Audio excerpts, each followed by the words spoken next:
জয় জগতগুৰু শ্ৰীমন্ত শংকৰদেৱ। সাম্প্ৰতিক সময়ত একশৰণ হৰিনাম ধৰ্মৰ প্ৰাসংগিকতা সম্পৰ্কে ইতিমধ্যে আমি আলোচনা কৰিছোঁ।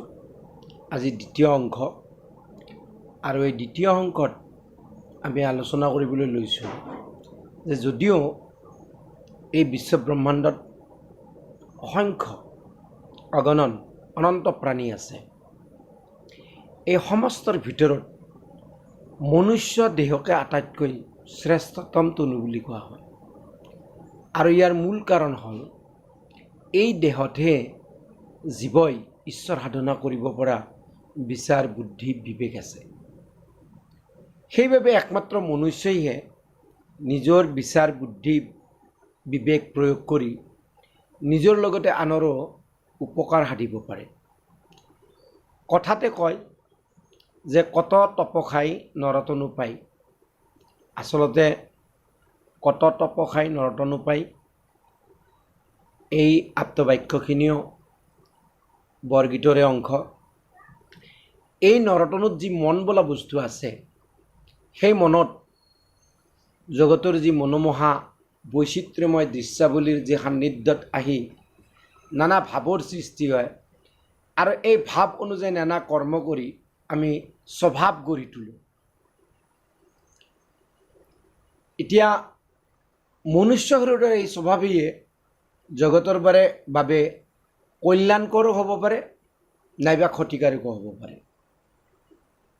আচলতে যদি আমি বুজিবলৈ যাওঁ বা বুজি পাওঁ, এই জগতত গুণত বাহিৰে দোষ বুলি বস্তু নাই।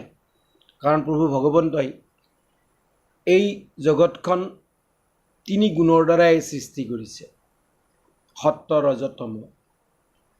তাত দোষ বুলি বস্তু নাই। কিন্তু আমি নিজৰ যি গুণ, এই গুণৰ লগত আনৰ তুলনা কৰি কেতিয়াবা কাৰোবাৰ আমাতকৈ ঊৰ্ধত পাওঁ আৰু কাৰোবাৰ কেতিয়াবা অধত পাওঁ। যেতিয়া আমাৰ মনৰ লগত তেওঁৰ গুণৰ বা স্বভাৱৰ মিল নাথাকে, তেতিয়া আমি কওঁ যে এওঁ এইটো বিৰাট ভুল কৰিছে, এইটো বৰ দোষ কৰিছে।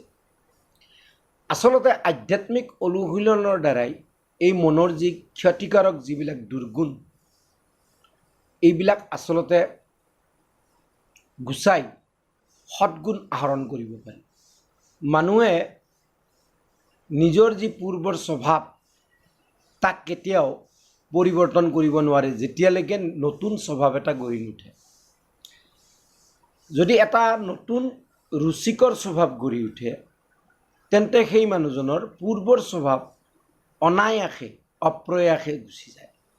আমি ধৰি লওঁ এজন মানুহে আবেলি 4টা বাজিলে কেৰাম খেলে বা কিবা তাছ খেলে বা কিবা খেলে বা মাছ মাৰিবলৈ যায়। এতিয়া সেইখিনি সময়ত যদি তেওঁৰ ৰুচিকৰ অন্য এটা কাৰ্য পায়, কৰ্ম পায়, তেতিয়াহ'লে কি কৰিব? সেই কৰ্মটোত প্ৰবৃত্ত হ'ব। আৰু প্ৰবৃত্ত হ'লে তেতিয়া তেওঁৰ সেই যি পূৰ্বৰ যিটো কৰ্ম, খেলা মাৰা বা নাইবা মাছ মৰা বা যিয়ে নহওক বা আড্ডা মৰা, সেইটো অট'মেটিকে গুচি যাব। গতিকে আন সমস্ত বেদাদি ধৰ্ম, যিমান বেদবিহিত ধৰ্ম আছে, কলিযুগৰ কাৰণে অত্যন্ত ক্লেশযুক্ত। কি কাৰণত? যে আজি আমি ভাগৱতৰ এক ঠাইত কৈছে, দূষিত কৰিলে কলি কাহাৰো পবিত্ৰ নহয়, দ্ৰব্য দেশত অনুমান। গতিকে এই শৰীৰ, এই মন, এই প্ৰাণৰ দ্বাৰাই ধ্যান ধাৰণা কৰা, ব্ৰত কৰা, তপ কৰা সম্ভৱ নহয় কাৰো কাৰণে। আৰু সেইকাৰণে এই যিবিলাক ধৰ্ম, এই ধৰ্মবিলাক হৈছে বিধিৰ কিংকৰ। সেইবিলাক ধৰ্ম আচৰিবলৈ হ'লে বহুত বিধি পালন কৰিবলগীয়া হয়, বহুতো বিধি। আপুনি যদি পূজা কৰিব লাগে, আগদিনাৰ পৰা লঘোণে থাকিব লাগিল, ব্ৰত পালন কৰিব লাগিল। পূজা শেষ নোহোৱালৈকে আপুনি একো খাব নোৱাৰে, ল'ব নোৱাৰে। গতিকে অত্যন্ত বিধিযুক্ত। কিন্তু হৰিনাম এই বিধিৰ নিষেধৰ ওপৰত। ইয়াতে হৰিনামত কোনো বিধিৰ প্ৰশ্ন নাহে। অৰ্থাৎ ইয়াক যিকোনো মানুহে স্থান কাল পাত্ৰ ভেদে তাক শ্ৰৱণ কৰিব পাৰে, কীৰ্তন কৰিব পাৰে, স্মৰণ কৰিব পাৰে। আৰু সেইকাৰণে হৰিনাম চাৰিও যুগতে প্ৰাধান্য লাভ কৰিছে। আমি যদি ভাগৱতৰ মাজেৰে যাওঁ দেখিম দ্বাদশ স্কন্ধৰ যুগধৰ্মত দিয়া আছে যে প্ৰতিটো যুগতে হৰিনামৰে প্ৰাধান্য আছে। আন আন যুগধৰ্ম আচৰিও যদি হৰিনাম নলয় তেনেহ'লে সেই যুগধৰ্মৰ ফল প্ৰাপ্তি নহৈছিল। আৰু সেইকাৰণে মহাপুৰুষ গুৰুজনাই কীৰ্তন ঘোষাত লিখিছে, আদি সত্য যুগে আছিল এক হৰিনাম ধৰ্ম মাত্ৰ হৰিনাম ধৰ্ম আছিল। পৰৱৰ্তী সময়ত বেদাদি শাস্ত্ৰ পুৰাণৰ যুগত বিশেষকৈ নানা দেৱ দেৱী আহিল, নানা দেৱ দেৱীৰ যজ্ঞ যজ্ঞ পূজা পাতল এইবিলাক আন আন ধৰ্ম আহিল আৰু মানুহে নিজ নিজ স্বভাৱ অনুযায়ী সেই ধৰ্মবিলাক ধাৰণ কৰি তাকে প্ৰতিপালন কৰিবলৈ ল'লে। আজিও সমাজতকৈ আমি পূৰ্বৰ পৰম্পৰা কেনেকৈ এৰিম? সঁচা কথা, পূৰ্বৰ পৰা যিহেতু কৰি আহিছে, আহোঁতে তেওঁলোকৰ কৰ্মজড়তা পাইছে। কৰ্মজড়তা বুলি কয় তাক। আৰু কৰ্মজড়তাই নহয়, কৰ্মজড়তাৰ লগত কৰ্মগৰ্ব। এই সম্বন্ধে আমি ভাগৱতৰ দশম স্কন্ধত যেতিয়া কালিন্দীৰ তীৰত ব্ৰাহ্মণবিলাকে যজ্ঞ কৰি আছিল, তেওঁলোকে স্বীকাৰ কৰিছে যে আমি কৰ্মবন্ধ অনুযায়ী ব্ৰাহ্মণ কুলত জন্মিলোঁ আৰু ব্ৰাহ্মণ কুলত জন্মি আমি বিপ্ৰ হ'লোঁ, যজ্ঞাদি কৰ্ম কৰিবলৈ ল'লোঁ আৰু কৰোঁতে কি হৈছে, আমি কৰ্মজৰ হৈ গ'লোঁ। আৰু কৰ্মজড়তাত আমাৰ কৰ্মগৰ্ব আহিল। কৰ্মগৰ্বৰ পৰিণামস্বৰূপে আমি এই যাগ যজ্ঞ আদি কৰি আছোঁ। কিন্তু পৰমেশ্বৰ কৃষ্ণ তেওঁ যে সমস্ত দেৱৰৰ দেৱ, তেওঁক ভজিলে কৃষ্ণত ভকতি দেৱৰ তৃপ্তি, অৰ্থাৎ কৃষ্ণত ভক্তি কৰিলে যে আন আন দেৱতাক পূজা নকৰিলেও হয়, এই কথাখিনি তেওঁলোকে জানিও কি হৈ আছিল, বিস্মৰণ ঘটি আছিল। আৰু আজিহে তেওঁলোকে বুজি পালে, যেতিয়া তেওঁলোকৰ পত্নীসকলে প্ৰভু ভগৱন্ত কৃষ্ণ ব্যঞ্জন অন্ন আদি দি তুষ্ট কৰিছিল আৰু তেওঁলোকে প্ৰভু ভগৱন্তৰ পৰা কি পাইছিল, যে অহেতুকে কৃপা প্ৰাপ্তি কৰিছিল। ঈশ্বৰৰ সমস্ত ধৰ্ম পৰিহৰি যদি ঈশ্বৰ কৃষ্ণত কোনোবাই নিজৰ মনোনিৱেশ কৰে বা ঈশ্বৰ কৃষ্ণকে যদি একমাত্ৰ ঈশ্বৰ বুলি ভাবে, তেওঁকে যদি বৰণ কৰে, তেওঁকে পালনকৰ্তা বুলি ভাবে, তেনেহ'লে ভগৱন্ত কৃষ্ণই সেইজনক কৃপা কৰি ভুকুতি মুকুতি বিৰকতি সমস্ত প্ৰদান কৰে। এতিয়া তৎসত্ত্বেও সাম্প্ৰতিক সময়ত আমি সমাজত দেখিবলৈ পাইছোঁ যে এইহেন জীৱশ্ৰেষ্ঠ মানুহে ইহজগতত সুখ প্ৰাপ্তিৰ বাবে নানা কৰ্ম ধৰ্ম কৰি কেৱল দুখতেই জীৱন অতিবাহিত কৰিছে। আমি আগতেও কৈছোঁ যে যাৰ সন্তান নাই তেওঁলোকো দুখী, যাৰ সন্তান আছে তেওঁলোকো দুখী। যিসকলৰ ধন সম্পদ আছে তেওঁলোকো দুখী আৰু যাৰ ধন সম্পদ নাই তেওঁলোকো দুখী। যাৰ মান সন্মান যিয়ে প্ৰাপ্তি কৰিছে তেওঁ সকলো দুখী আৰু যিয়ে পোৱা নাই তেওঁ সকলো দুখী। গতিকে কাৰণ সাধাৰণতে মানুহে ধৰ্ম কিয় পালন কৰে? বোলে সুখম প্ৰাপ্তি দুখ নিবৃত্তি, সুখ পাব লাগে, দুখ যাব লাগে। এইটোৱে হ'ল আমাৰ আচলতে ধৰ্ম ধাৰণৰ মুখ্য উদ্দেশ্য। সুখ পাব লাগে, দুখ যাব লাগে। এতিয়া সুখ ক'ত পায়, দুখ কেনেকৈ নিবৃত্ত হ'ব পাৰে, এই সম্পৰ্কে কিন্তু আমাৰ ধ্যান ধাৰণা নাই বা আমি কাৰো লগত আলোচনাও নকৰোঁ। আমি পূৰ্ব পৰম্পৰাগতভাৱে আমি ধৰ্মবিলাক পিতৃপুৰুষে যেনেকৈ কৰি আহিছে তেনেকৈ কৰি আহিছোঁ। এতিয়া পিতৃপুৰুষসকল তেওঁলোকৰ বহুতে অজ্ঞ আছিল, পঢ়া শুনাও নাছিল, তেওঁলোকৰ শিক্ষাৰ ক্ষেত্ৰত অধিকাৰো নাছিল বহুতৰ কাৰণে। গতিকে তেওঁলোকে যিটো পথ দেখুৱাই দিছিল সেই পথটোকে তেওঁলোকে ধাৰণ কৰি চলি আহিছিল। এতিয়া আজি মোৰ দেউতাই তেওঁ স্কুললৈ যোৱা নাছিল, এতিয়া মই স্কুললৈ গৈ এটা চৰকাৰী চাকৰি কৰি আছোঁ, শিক্ষকতা। গতিকে দেউতাই যি ধৰ্ম ধাৰণ কৰে সেইটো যদি ময়ো কৰি যাওঁ তেনেহ'লে মোৰ আৰু দেউতাৰ শিক্ষাৰ মাজত পাৰ্থক্য কি থাকিব? মই আজি পঢ়ি শুনি কিতাপ শাস্ত্ৰ পঢ়ি শুনি মই যিটো জানিব পাৰিছোঁ, যাক সত্য বুলি ধৰিছোঁ, ভকতৰ সংগত থাকি আলোচনা বিলোচনা কৰি যিটো মুখ্য ধৰ্ম বুলি ভাবিছোঁ, মহাপুৰুষ গুৰুজনাৰ কৃপাত যিটো জানিব পাৰিছোঁ, সেইটো ধৰ্ম ধাৰণ কৰিবলৈ এৰি মই যদি পূৰ্বৰ ধৰ্মটোকে ধাৰণ কৰি থাকোঁ, তেনেহ'লে মোৰ পিতৃৰ আৰু মোৰ মাজত কি পাৰ্থক্য হ'ব? মই পঢ়া শুনা কৰাৰে বা অৰ্থ কি থাকিব?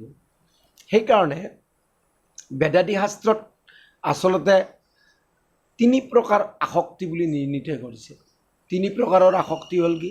বোলে পুত্ৰাদিৰ কাৰণে পুত্ৰইচনা, পুত্ৰাদিৰ প্ৰতি আসক্তি, বিত্তইচনা, এচনা মানে আসক্তি, বিত্তৰ প্ৰতি আসক্তি, আৰু সন্মানইচনা অৰ্থাৎ সন্মানৰ প্ৰতি আসক্তি। আৰু এই আসক্তিয়ে হ'ল মনুষ্যৰ দুখৰ কাৰণ। চাব, এই আসক্তিৰ কাৰণে আমি দুখ প্ৰাপ্তি কৰোঁ। আমি ল'ৰা সন্তান এটা জন্ম দিয়াৰ পিছতে সেই সন্তানটিৰ জৰিয়তে আমাৰ যি অপূৰণীয় যিবিলাক কামনা বাসনা, সেই তাক আমি পূৰণ কৰাৰ চেষ্টা কৰোঁ। মই ডাক্তৰ হ'ব নোৱাৰিলোঁ, ল'ৰাটোক ডাক্তৰ সজাব লাগে। মই ইঞ্জিনিয়াৰ হ'ব নোৱাৰিলোঁ, ল'ৰাটোক ইঞ্জিনিয়াৰ কৰিব লাগে। আৰু এনেকৈ যেতিয়া ল'ৰাটোক যৎপৰোনাস্তি চেষ্টা কৰিও ডাক্তৰ কৰিব নোৱাৰোঁ বা ইঞ্জিনিয়াৰ কৰিব নোৱাৰোঁ, তেতিয়া কি হয়? বোলে তেতিয়া আমি দুখ পাওঁ। মোৰ এজন বন্ধু, আমি একেলগে গুৱাহাটী ইউনিভাৰ্চিটিত এটা কোৰ্চৰ কাৰণে গৈছিলোঁ। তেখেতো এখন কলেজৰ অধ্যাপক। তেখেতৰ লগত 28 দিন আছিলোঁ আৰু সেইকেইদিনত তেখেতে তেওঁৰ ল'ৰা দুজনৰ প্ৰশংসা কৰি, মানে এনেকুৱা প্ৰশংসা যে তেওঁৰ ল'ৰা দুজন বৰ ভাল, পঢ়াত খুব ভাল, বৰ আগ্ৰহী, বৰ ভাল, সদায় প্ৰশংসা। তেখেতৰ লগত বহিলেই ল'ৰা দুজনৰ কথা। 28 দিন কোৰ্চ কৰি আমি গুচি আহিলোঁ। তেওঁৰ কলেজলৈকে গ'ল, মই মোৰ কলেজলৈ আহিলোঁ। আৰু 5 বছৰমান পিছত এখন কলেজত আমি দুয়োজনে এই PGCSৰ MA ক্লাছ কৰি আছিলোঁ, পষ্ট গ্ৰেজুৱেশ্যনৰ। তেতিয়া তেখেতক লগ পালোঁ আৰু লগ পাই যেতিয়া সুধিলোঁ ল'ৰা দুটাৰ কথা, তেখেতে ইমান খং কৰিলে, নুসুধিব মোক ল'ৰাৰ কথা। কিয়? কাৰণ তেওঁৰ আশা, তেওঁৰ মনৰ অনুৰূপ পূৰণ নহ'ল ল'ৰা দুটাৰ জৰিয়তে। আৰু সেইকাৰণে তাত কি হ'ল? তেওঁ দুখ পাইছে। দুখ পাই এতিয়া ল'ৰা দুটা সম্পৰ্কে একো ক'ব নিবিচাৰে। এইটো হ'ল আমাৰ সমাজৰ বৰ্তমান প্ৰতিচ্ছবি। এতিয়া মায়াময় এই যে 3 প্ৰকাৰৰ আসক্তি, ইয়াৰ দ্বাৰাই কি হয়? যে মায়াময় সংসাৰৰ ভ্ৰম সাগৰৰ যি চাকনৈয়া, এই চাকনৈয়াত পৰি আমি ককবকাই আছোঁ। আৰু ইয়াত কি যে যন্ত্ৰণা! গৰ্ভত 10 মাহে ধাৰণ কৰি জন্ম দিয়া সন্তানটিক মনৰ অভিলাষ পূৰণৰ নিমিত্তে কিমান যে মৰম স্নেহ কৰি ডাঙৰ দীঘল কৰা হয়, কিন্তু মনৰ অভিলাষ পূৰণ কৰিব নোৱাৰিলে তাৰ প্ৰতি বৈৰাগ্য আহে। ভাগৱততো আছে তেনেকুৱা। অংগৰজাৰ ক্ষেত্ৰত 4ৰ্থ স্কন্ধত অংগৰজাৰ উদাহৰণ আহে। অংগৰজা পুত্ৰহীন আছিল আৰু পৰৱৰ্তী সময়ত যজ্ঞ কৰি তেওঁ পুত্ৰ পায়। পুত্ৰক তেওঁৰ মনৰ অভিলাষ মতে ডাঙৰ দীঘল কৰি এজন ভাল ৰজা হিচাপে তৈয়াৰ কৰাৰ প্ৰচেষ্টা কৰিছিল, কিন্তু বেনে তেওঁৰ কোনো কথা নুশুনি সদায় পিতৃ মাতৃক উপেক্ষা কৰি নিজৰ মতে চলিছিল কাৰণে শেষত অংগৰাজাই এদিন নিশা তেওঁৰ পুত্ৰ আৰু পত্নীক এৰি বনলৈ বানপ্ৰস্থত গুচি গৈছিল। গতিকে কিছুমান মানুহ আছে যে মৰি গ'লে উৱাদি পায়, যে জীৱনটো যদি শেষ হৈ যায়, মই যদি এই মুহূৰ্তত যদি মৰোঁ, তেনেহ'লে হয়তো মই এই সংসাৰ যন্ত্ৰণাৰ পৰা নিষ্কৃতি পাম। তেনেকুৱা পুত্ৰাদিও আছে যিসকলে পিতৃ মাতৃক ঘোৰ অন্যায় কৰে, ঘোৰ কষ্ট দিয়ে, আৰু সেইসকল পিতৃ মাতৃয়ে নিজ পুত্ৰাদিৰ পৰা পৰিত্ৰাণ প্ৰাপ্তিৰ কাৰণে মৃত্যুকে শ্ৰেয় বুলি মানে। অথচ ইমান দুৰ্লভ মনুষ্য জন্ম পাই হৰি বিমুখ হোৱাৰ কাৰণে সেই পিতৃ মাতৃয়ে নিজৰ জীৱনটোক বৃথাই শেষ কৰিব বিচাৰে, নাইবা পুত্ৰাদিৰ মৃত্যুৰ কামনা কৰাও দেখা গৈছে। নিজে পুত্ৰই নিজ হাতে পিতৃ মাতৃক হত্যা কৰাও আমি আজি শুনিবলৈ পাই আছোঁ। মাতৃক হত্যা কৰাও টকা পইচাৰ কাৰণে, ধনৰ কাৰণে। গতিকে ভাগৱতত সেইটো কথাও আছে। ধুন্দুগৰি নামৰ শ্ৰীমদ ভাগৱত মহাপুৰাণৰ যি শ্ৰীমদ ভাগৱতম মাহাত্ম্য, এই মাহাত্ম্যত ধুন্দুগাৰী মানে উপাখ্যান দিছে। আৰু ধুন্দুগাৰী উপাখ্যানটো এইটোৱে যে পুত্ৰ ধুন্দুগাৰীয়ে পিতৃ মাতৃৰ পৰা নানা ধন কামনা কৰি তেওঁলোকক ইমান যন্ত্ৰণা দিছে, ইমান দুৰ্গতি কৰিছে, শেষত পিতাকে গুচি গ'ল বনলৈ আৰু মাতৃক তেওঁক কোৱাত পেলাই মাৰি পেলালে। কিহৰ কাৰণে? ভোগলিপ্সাৰ কাৰণে। তেওঁৰ যি মনৰ ভোগ লিপ্সা তাক পূৰণ কৰাৰ কাৰণে পিতৃ মাতৃৰ পৰা কেৱল ধন লাগে। আজিৰ সমাজতো আছে তেনেকুৱা ল'ৰা ছোৱালী। মই নিজে ওচৰতে দেখিবলৈ পাইছোঁ নিজৰ পিতৃ মাতৃক কিমান যন্ত্ৰণা, কিমান কষ্ট দিছে ধনৰ কাৰণে। গতিকে যি ধনক মই মোৰ বিবেচনা কৰোঁ, তাক কোনোবাই হৰণ কৰি লৈ যায় বুলি তাতো আমাৰ ভয়। কিজানিবা এই ধনখিনি কোনোবাই লৈ যায়, আত্মসাৎ কৰে, মোৰ পৰা কাঢ়ি লৈ যায়, সেইটোও ভয়। গতিকে পিতৃ মাতৃৰ সন্মুখতে নিজ পুত্ৰক হত্যা কৰিছে, পুত্ৰীসকলৰ ওপৰত পৈশাচিক অত্যাচাৰ কৰি চলিছে। আজিৰ সমাজত নানান ধৰণৰ দুখ যন্ত্ৰণাত আমি অতিবাহিত কৰি আছোঁ জীৱন। নৰকৰ নিচিনা হৈছে জীৱন। এতিয়া কথা হৈছে, আমি যদি এই দুখ, এই অনৈতিক অসামাজিক কাৰ্যকলাপৰ পৰা বিশ্লেষণ কৰি চাওঁ, দেখিম যে ইয়াৰ মূলতে মাত্ৰ এটাই কাৰণ, আৰু সেইটো হৈছে কাম বা আসক্তি, কামনা। আৰু সেইকাৰণে মাধৱদেৱ মহাপুৰুষে নামঘোষাত লিখিছে, যতেক অনৰ্থ আছে সংসাৰত তাতে তিনিবিধ সাৰ, কাম ক্ৰোধ লোভ আপোন নাশক জানি কৰা পৰিহাৰ। মহাপুৰুষসকলে জগতৰ কল্যাণৰ কাৰণে, জীৱৰ কল্যাণৰ কাৰণে এনেকুৱা উপদেশ দি থৈ গৈছে, যি উপদেশ আজিও বৰ্তমান সমাজত অত্যন্ত প্ৰাসংগিক। আৰু তাক যদি কোনোবাই প্ৰতিপালন কৰে, নিশ্চিতভাৱে সমাজত কি হ'ব বোলে, এখন এনেকুৱা সুন্দৰ সুঠাম সমাজ গঢ়ি উঠিব, যি সমাজখনত শান্তি বিৰাজিত হ'ব, সকলোৱে শান্তিত থাকিব, কোনেও অশান্তি প্ৰাপ্তি নকৰিব। গতিকে মহাপুৰুষ মাধৱদেৱে এই ঘোষাটিত আচলতে শ্ৰীমদ ভাগৱত গীতাৰ পৰা আনি সন্নিৱিষ্ট কৰিছে। জীৱৰ যত প্ৰকাৰৰ সৰ্বনাশৰ বা অধপতনৰ কাৰণ থাকিব পাৰে, তাৰ প্ৰধান কাৰণ হৈছে কাম, ক্ৰোধ আৰু লোভ। আৰু এইবাবে মহাপুৰুষসকলে এই তিনিবিধক ৰিপু বুলি কৈছে, অৰ্থাৎ শত্ৰু আখ্যা দিছে। সংসাৰত মনুষ্যৰ আন বহুতো শত্ৰু থাকিব পাৰে, কিন্তু এই তিনিবিধতকৈ অধিক সৰ্বনাশ কৰিব পৰা ৰিপু বা শত্ৰু নাই। কিন্তু দুৰ্ভাগ্যৰ কথা হ'ল কি, যে এই জগতত অনেকেই এই শত্ৰুবোৰক শত্ৰুক জ্ঞান নকৰি নিজৰ সৰ্বনাশৰ কাৰণ বুলি নামানি তাক প্ৰশ্ৰয় দিছে। আজিৰ জগতত গীতাত আছে এটা, যে ধ্যায়ত বিষয়ান পুংসান, ধ্যায়ত বিষয়কে মাত্ৰ জীৱই কি কৰে, ধ্যান কৰে। আমি জন্মৰ দিনাৰ পৰা মৃত্যুকাললৈকে কেৱল ৰূপ, ৰস, গন্ধ, স্পৰ্শ, শব্দ বা আহাৰ আৰু এই যে চাৰিবিধ আছে বিষয়, নিদ্ৰা, ভয়, মৈথুন, আহাৰ, নিদ্ৰা, ভয়, মৈথুন, ৰূপ, ৰস, গন্ধ, স্পৰ্শ, শব্দ, এইকেইটাক লৈয়ে আমি ব্যস্ত, নিৰন্তৰ ব্যস্ত। কেনেকৈ জিভাৰে সোৱাদ বস্তু খাব পাৰোঁ, নাকেৰে ভাল গোন্ধ শুঙিব পাৰোঁ, চকুৰে ভাল ভাল দৃশ্য দেখিব পাৰোঁ, কাণেৰে মাত্ৰ জড়বিষয়িক যিটো সুখ প্ৰাপ্তিৰ কথা শুনিব পাৰোঁ, আৰু ত্বচাৰ দ্বাৰা কেৱল সুখ প্ৰাপ্তি কৰিব পাৰোঁ। আজি গৰমৰ দিনত এছাতি যদি বতাহ আহে, যিটো আনন্দ প্ৰাপ্তি হয়, সুখ প্ৰাপ্তি হয়, সেই ছাতি বতাহে যদি ঠাণ্ডাৰ দিনত আহে, তেনেহ'লে আমি মৰিলৈ কৰিম। অথচ বতাহ একেই, তাৰ পৰিৱৰ্তন নাই বা তাৰ কোনো ভিন্নতা নাই।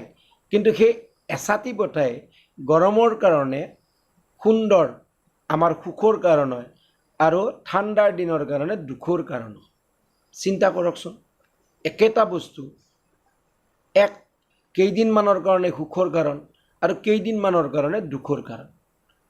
গতিকে এই যে তিনিটা কাম ক্ৰোধ লোভ ইয়াকে আমি পৰম বন্ধু বুলি ভাবি আছোঁ আৰু সেইকাৰণে মহাপুৰুষ মাধৱদেৱে এই তিনিটাক শত্ৰুক পৰিহাৰ কৰাৰ উপদেশ দিছে শ্ৰীমদ ভাগৱত গীতাৰ দ্বিতীয় অধ্যায়ৰ 62 আৰু 63 নম্বৰ শ্লোকৰ দ্বাৰাই কৃষ্ণই অৰ্জুনক কৈছে ধ্যায়ত বিষয়ান পুংসঃ সংগস্তেষু উপজায়তে संगात संजायते कामः कामात् क्रोधाभिजायते क्रोधाद् भवति सन्मोहः सन्मोहात् स्मृतिविभ्रमः स्मृतिभंशात् बुद्धिनाशो बुद्धिनाशात् প্ৰণয়িষ্যতি মানুহে মনেৰে বিষয় চিন্তা কৰোঁতে কৰোঁতে আসক্তি উপজে আৰু আসক্তিৰ পৰা কামনাত বাধা পৰাৰ লগে লগে ক্ৰোধ আপোনালোকে চাব যেতিয়া আপোনালোকৰ ক্ৰোধ উৎপন্ন হয় মাত্ৰ 2 মিনিট সময়ৰ কাৰণে আপুনি নিজে এক ধ্যান হৈ নিজৰ চিত্তত বিচাৰি চাব যে আপোনাৰ কিবা নহয় কিবা বৈষয়িক স্বাৰ্থত আঘাত পৰাৰ কাৰণে ক্ৰোধ জন্মিছে কিন্তু আমি তাক বিচাৰ নকৰোঁ আমাৰ ক্ৰোধৰ মূল কাৰণে হ'ল বিষয় সম্বন্ধীয় সুখত বাধা পৰিলে ক্ৰোধ জন্মে আৰু এই ক্ৰোধৰ পৰা কি হয় বোলে মোহ ভাল বেয়া বিচাৰ বিবেচনা কৰাৰ ক্ষমতা নাথাকে আৰু এই সন্মোহৰ পৰা কি হয় বোলে স্মৃতি বিভ্ৰম কোন আই কোন পিতা কোন বন্ধু কোন জ্যেষ্ঠ কোন শ্ৰেষ্ঠ একো নুবুজো আমি আজিৰ এজন ল'ৰাই তাৰ যদি স্বাৰ্থত ব্যাঘাত জন্মে তাৰ কামনাত যদি বাধা পৰে তেনেহ'লে কি জ্যেষ্ঠ শ্ৰেষ্ঠ আই পিতা বুলি কোন একো নাচায় স্মৃতি বিভ্ৰম হৈ যায় আৰু স্মৃতি বিভ্ৰম যেতিয়া হয় তেতিয়া বুদ্ধি নাশ হয় আৰু বুদ্ধি নাশ হ'লে বিনশ্যতি বিনাশকালে বিপৰীত বুদ্ধি গতিকে এই জড়জগতত মানুহে স্বভাৱসুলভভাৱে জীৱনৰ যি সৰকাল যি বিষয় মানে ৰূপ ৰস গন্ধ স্পৰ্শ শব্দ আহাৰ নিদ্ৰা ভয় মৈথুন চিন্তা কৰি ঈশ্বৰ চিন্তাৰ প্ৰতি পিঠি দিয়ে আজি সমাজত সেইটোৱে ঘটি আছে কাৰোবাক যদি কওঁ যে আপুনি কিয় ঈশ্বৰ চিন্তা নকৰে তেওঁ হয়তো কৈ দিব যে মই কোন ঈশ্বৰক চিন্তা নকৰি কাক চিন্তা কৰি আছোঁ হয় অবিধিপূৰ্বক সকলোৱে ঈশ্বৰক চিন্তা কৰে কিন্তু কেনেকৈ ঈশ্বৰক চিন্তা কৰিছে সেইটোহে প্ৰশ্ন কেনেধৰণে ঈশ্বৰক চিন্তা কৰিছে একান্ত মনে এজনকে কৰিছে নে বহু ঈশ্বৰক চিন্তন কৰি আছে সেইটোহে ডাঙৰ কথা এটা যাৰ লগত মোৰ প্ৰীতি নাই সেইজন মোৰ বন্ধু এজন জীৱনত ইংৰাজীত এটা কথা আছে যে be civil to all social to a some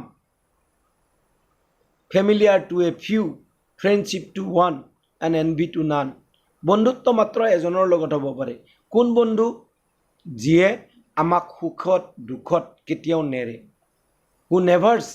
who never leaves us in will and woe সুখ আৰু দুখ এই দুটা অৱস্থাত যিয়ে নেৰে সেইজনে বন্ধু গতিকে এনেকুৱা বন্ধু দেৱতাবিলাকৰ ভিতৰত কোন সুখতো নেৰে দুখতো নেৰে বোলে একমাত্ৰ ভগৱান কৃষ্ণ বাকী দেৱতা বোলে বাকী দেৱতাৰ আমি প্ৰমাণ বহু ধৰণে পাওঁ যেতিয়া গজেন্দ্ৰৰ ভৰিত গ্ৰাহে ধৰি আছিল আৰু গজেন্দ্ৰই চিঞৰি আছিল আৰ্তনাদ কৰি আছিল সমস্ত দেৱতা দেখা পাইছিল কিন্তু কোনেওতো গজেন্দ্ৰক উদ্ধাৰৰ কাৰণে অহা নাছিল কোন আহিছিল প্ৰাণবন্ধু কৃষ্ণ মাত্ৰ প্ৰাণবন্ধু কৃষ্ণই আহিছিল সেইকাৰণে আমাৰ চিন্তন কি হ'ব লাগে যে আমি মাত্ৰ এক কৃষ্ণত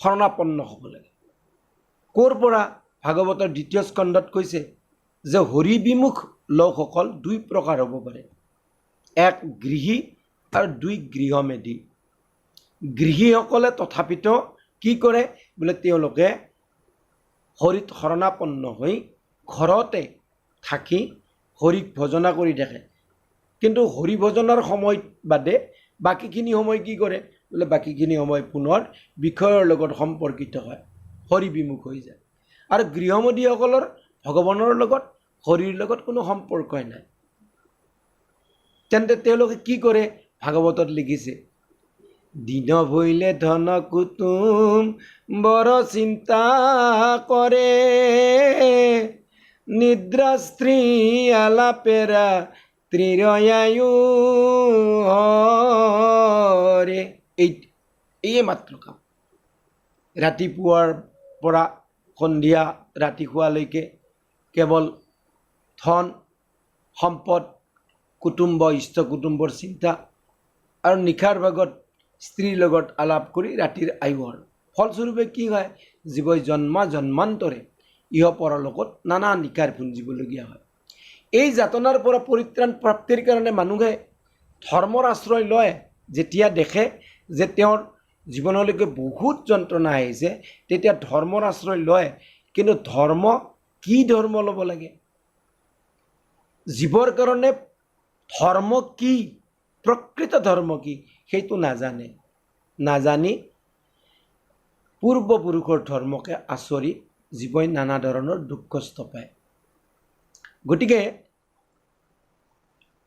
এই যাতনাৰ পৰা পৰিত্ৰাণ প্ৰাপ্তিৰ একমাত্ৰ উপায় হ'ল এক শৰণ হৰিনাম ধৰ্ম যাক মহাপুৰুষ শ্ৰীমন্ত শংকৰদেৱে প্ৰৱৰ্তন কৰি প্ৰচাৰ কৰি গৈছে আৰু যাক যি ধৰ্ম পৰৱৰ্তী সময়ত মহাপুৰুষ মাধৱদেৱ আদি কৰি আটা পুৰুষসকলে জগতত প্ৰচাৰ কৰি জীৱৰ যি কুণ্ঠা জীৱৰ যি শোক মোহ ভয় জীৱৰ যি নিকাৰ এই নিকাৰৰ পৰা পৰিত্ৰাণ প্ৰাপ্তিৰ উপায় প্ৰদান কৰিছে মানুহে নিজৰ যদি মনৰ বিশ্বাস অনুযায়ী নানা ধৰ্ম ধাৰণ কৰে স্বভাৱৰ ধৰ্ম লৌকিক ধৰ্ম বৈদিক ধৰ্ম বৰ্ণাশ্ৰম ধৰ্ম নিত্য নৈমিত্তিক ধৰ্ম জাতি ধৰ্ম তেনেহ'লে এই আচৰণ কৰি মানুহে নিৰন্তৰ ইহ জগতত ভোগ কৰিবলগীয়া দুখৰ পৰা নিবৃত্তি পাব নোৱাৰে সুখ শান্তি পাব নোৱাৰে তথাপিও কিন্তু কি হয় যে সেইবিলাক ধৰ্ম আমি দেখিছোঁৱে আজি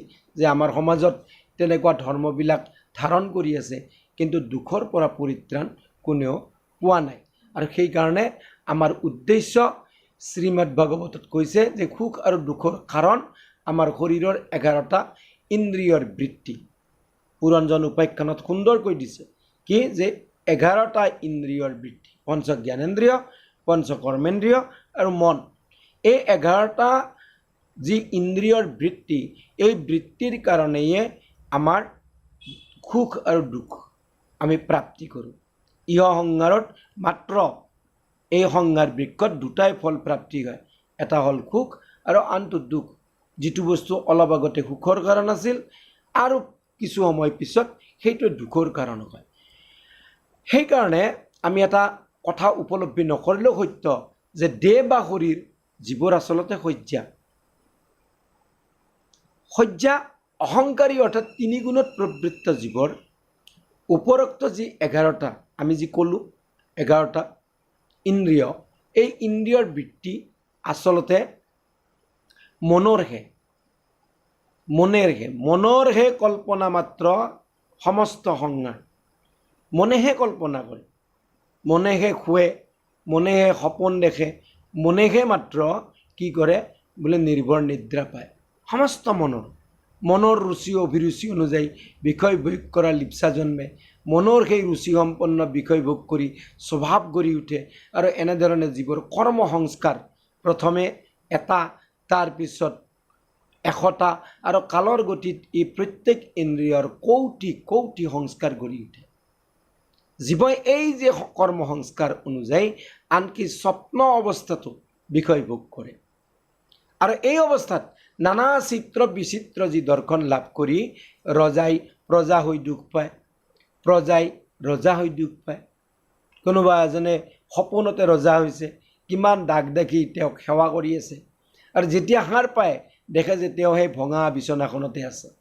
গতিকে কিমান দুখ পায় দুখ প্ৰাপ্তি কৰি আছে গতিকে আজি যদি আমি বাস কৰা বিশ্বখনলৈ চাওঁ তেন্তে দেখা পাম বিজ্ঞানে যিখিনি উন্নতি কৰা বুলি কওঁ আমি বিজ্ঞান বুলি কৈ থাকোঁ বিজ্ঞানক সেইকাৰণে কি কয় বোলে চেন্সেট চিভিলাইজেশ্যন অৰ্থাৎ বিজ্ঞানে যি কৰিছে পঞ্চ জ্ঞানেন্দ্ৰিয়ৰ সুখৰ কাৰণেহে কৰিছে পঞ্চ জ্ঞানেন্দ্ৰিয়ৰ সুখৰ নিমিত্তেহে মাত্ৰ যি কৰিছে আধ্যাত্মিকতা আৰু সেইকাৰণে কি কৈছে বোলে নৈতিকতা আধ্যাত্মিকতাক অপ্ৰয়োজনীয় বুলি গণ্য কৰা হৈছে আচল কথাটো হ'ল বৰ্তমান বিশ্বত যি বিজ্ঞানীয়ে জড়বাদৰ বহু মতবাদক আচলতে ভুল বুলি স্বীকাৰ কৰিছে বিজ্ঞানৰ নামত কাল্পনিক মতবাদবিলাক মানুহক বিভ্ৰান্ত কৰি নৈতিক আৰু আধ্যাত্মিক সাধনাত বিঘাত জন্মাইছে পৰিণামস্বৰূপে সভ্যতাৰ বিপৰ্যয় ঘটিছে যেনেকৈ সুস্বাস্থ্যৰ বাবে পুষ্টিকৰ খাদ্যৰ প্ৰয়োজন ঠিক এনেকৈ তেনেকৈ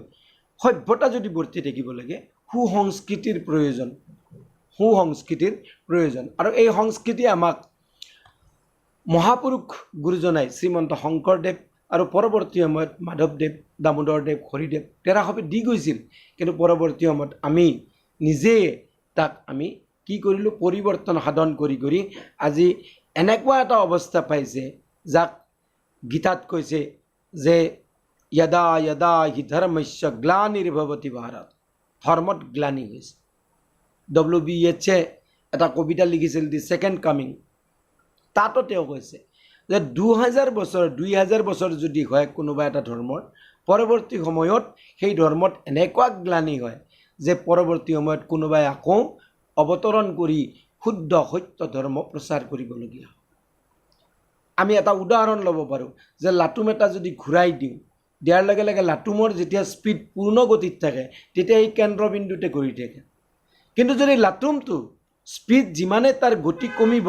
সি কেন্দ্ৰবিন্দুৰ পৰা আঁতৰি গৈ এটা সময়ত পৰি যাব ঠিক ধৰ্মৰ ক্ষেত্ৰতো একে যেতিয়া মহাপুৰুষসকল আহি ইয়াত ধৰ্ম প্ৰতিষ্ঠা কৰে শুদ্ধ সত্য ধৰ্ম তেতিয়া তেওঁ থকালৈকে ধৰ্ম ঠিকেই থাকে কিন্তু তেওঁৰ পৰৱৰ্তী সময়ত কি হয় ধৰ্ম লাহে লাহে কেন্দ্ৰবিন্দুৰ পৰা আঁতৰি এটা সময়ত সেই ধৰ্ম নাশ হয় বিনাশ ঘটে গ্লানি হয় আৰু আজিও সমাজত তেনেকুৱা হোৱা যেনে লাগে আজি সমাজতো গতিকে জড়বিজ্ঞানে মানুহক জীৱন যাত্ৰা সৰল কৰিছে এইটো সঁচা কথা স্বচ্ছন্দ কৰিছে আজি গৰম ফেনখন আছে সেইকাৰণে গৰম অনুভৱ কৰা নাই ফ্ৰিজটো আছে ঠাণ্ডা কৰি বস্তু খাবলৈ পাইছোঁ বা তাত জমা কৰি থবলৈ পাইছোঁ গাড়ী ওলাইছে জাহাজ ওলাইছে উৰাজাহাজ ওলাইছে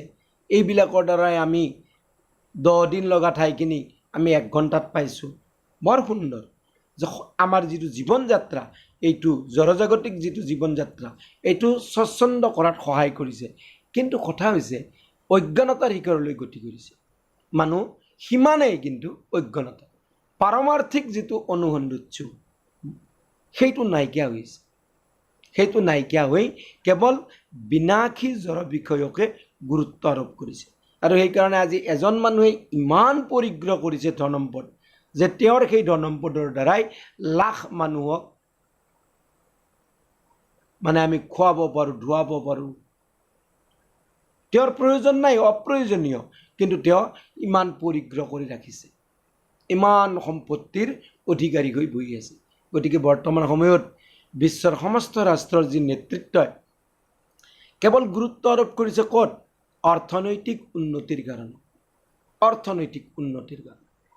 গতিকে আধ্যাত্মিক যি ধ্যান ধাৰণা এই সমস্তবিলাকক পিছ পেলাই থৈ দিছে আজি মহাযুদ্ধ সমাগত বিশ্বযুদ্ধ সমাগত আৰু কিহৰ কাৰণে কেৱল অৰ্থনৈতিক লাভালাভৰ কাৰণে তেওঁলোকে এইটো বুজিব পৰা নাই যে অৰ্থনৈতিক লাভালাভৰ কাৰণে যুদ্ধ কৰোঁতে গোটেই পৃথিৱীখন ধ্বংস হ'ব পাৰে বিজ্ঞানে কি উলিয়ালে বিলাষ্টিক মিছাইল স্কোৱাড মিছাইল আদি কৰি নানান মিছাইল এটম বম হাইড্ৰজেন বম আৰু ইয়াৰ দ্বাৰা কি হ'ব পৃথিৱীখন ধ্বংস হ'ব বিজ্ঞানে তাৰ পৰিৱৰ্তে যদি বিজ্ঞানে মনক কেনেকৈ নিয়ন্ত্ৰণ কৰিব পাৰি কাম ক্ৰোধ লোভৰ পৰা সেইটো যদি উলিয়ালেহেঁতেন তেনেহ'লে আজি বিশ্বৰ সুন্দৰ হ'লহেঁতেন আৰু ভাৰতৰ যি বাণী বসুধৈৱ কুটুম্বকম গোটেই বিশ্বখন কুটুম্ব মাত্ৰ এটা মাত্ৰ পৰিয়াল এই বাণী সাৰ্থক হ'লহেঁতেন আৰু সেইকাৰণে আজি ভাৰতৰ পিনে গোটেই বিশ্বই চাইও আছে যে ভাৰতৰ যিটো সংস্কৃতি, এই সংস্কৃতিক আজি যোগক ইমান গুৰুত্ব দিছে, কিয় যোগৰ দ্বাৰাই ইন্দ্ৰিয় আদি নিয়ন্ত্ৰণ কৰিব পাৰি। আজি কৃষ্ণ সংস্কৃতিক বিশ্বত কিমান গুৰুত্ব আৰোপ কৰিছে, মানুহ কৃষ্ণমুখী হৈছে, কৃষ্ণ নাম যিয়ে নহওক 32 অক্ষৰ 16 নাম 32 অক্ষৰে নহওক কিয়, কিন্তু আজি মানুহে হৰে কৃষ্ণ কৃষ্ণ কৃষ্ণ হৰে হৰে গাই আছে। আমি যদি লৈ যাব পাৰোঁ তেনেহ'লে আমাৰ নামবিলাকো এই হৰিনাম, একেই নাম, এই নামক আমাৰ বিশ্বৰ দৰবাৰত বা বিশ্বৰ মানুহে কি কৰিব, আঁকোৱালি ল'ব। কিন্তু তাৰ কাৰণে প্ৰয়োজন হ'ব কি, আদৰ্শৱান ব্যক্তি, যি ব্যক্তিয়ে একশৰণ হৰিনাম ধৰ্মৰ হাৰ মানি নিজে ভাগৱতক মানি ভাগৱতৰ উপদেশ মতে চলি হৰিনাম যদি বাহিৰত লৈ যাব পাৰে, মানুহৰ মাজত লৈ যাব পাৰে, তেন্তে নিশ্চিতভাৱে এই জগতত এই হৰিনামক গুৰুত্ব আৰোপ কৰিব।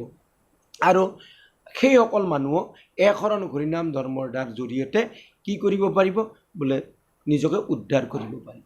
একশৰণ হৰিনাম ধৰ্মৰ বিশেষত্ব কি, বোলে ইয়াত কোনো জাতি ধৰ্মৰ কথা নাই, জাতি অজাতি নাবাছে।